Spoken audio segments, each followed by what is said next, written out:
to cousin Brandon, who just gave us $50. What a legend! Thank you, What a cuz. legend Brandon is. So he's a big Ole Miss fan. Shane, let's do Ole Miss next.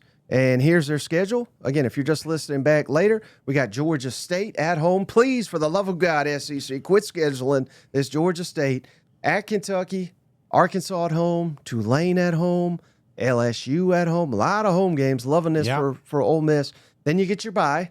Mm-hmm. Not that you need it for Washington State, but you get Washington State at home. And then you're at Georgia, at Oklahoma. Then you come back home for a 3-game stretch. All these at home. South Carolina, Citadel, Florida, and then you get 2 weeks to prepare for Mississippi State. Shane, I talked about this on last week, but not saying this is a bad schedule. Yeah. But I think it's the worst bye weeks Yeah. in the entire damn SEC because I would want that bye before LSU or before Georgia. Yeah. And getting it before the Egg Bowl, I mean, it's nonsensical. So you got a manageable slate, but I hate the buys for Ole Miss. I do. I hate the buys as well, but man, I love the home games. I absolutely love this schedule, Mike. I've got 10-2 here. Oh, baby. 10-2 Ole Miss. Ain't gonna miss a bowl this time, or ain't gonna miss the playoffs next year.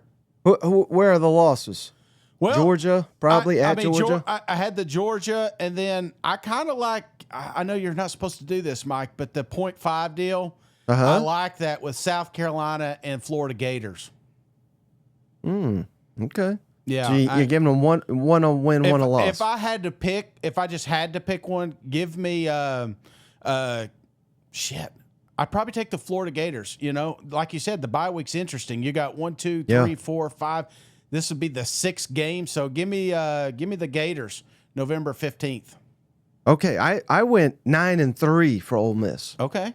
Still waiting to see. I mean, they'll pick up some more guys via the portal. But we got a lot of unanswers, new quarterback, things of that nature. So I'm right there with you. At Georgia seems like a likely loss. I'll probably even give South Carolina. That's probably a loss, even though it is at home. I mean, I could be convinced otherwise. And I'll agree with you. Give me that Florida. Again, it's at home, but it's a tough placement. So I'm going 9-3. I feel like the over/under for Ole Miss should be 8.5.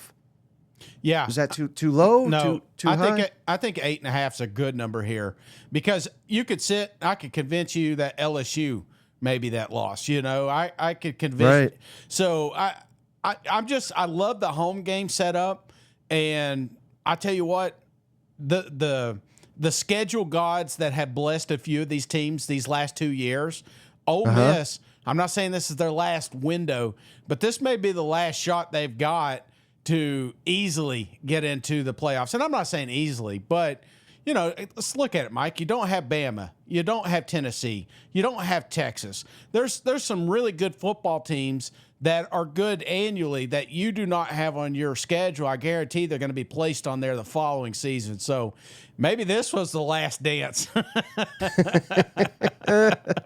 Can we do Last Dance 2 years in a row? It's part 2. Yeah.